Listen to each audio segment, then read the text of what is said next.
સાવલી તાલુકામાં લોકસભાની ચૂંટણીમાં સાવલી વિધાનસભામાં મતદાન પ્રક્રિયામાં જોડાયેલા કર્મચારીઓએ ચૂંટણી પંચના આદેશથી પોસ્ટલ મતદાન કર્યું। લોકસભાના સામાન્ય ચૂંટણી 2024 અનુસંધાનમાં સાવલી તાલુકા સેવા સદન ખાતે સરકારી કર્મચારીઓ માટે મતદાન કેન્દ્ર ઊભું કરવામાં આવ્યું।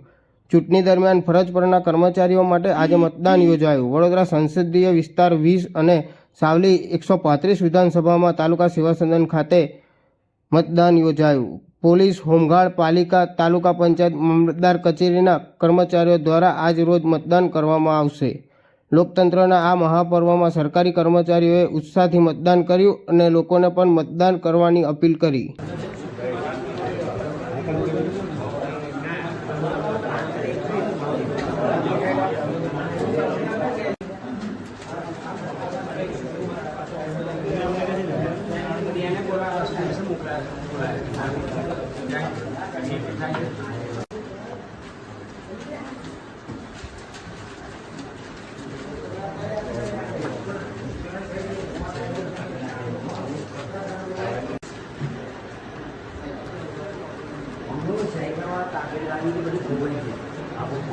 मीडिया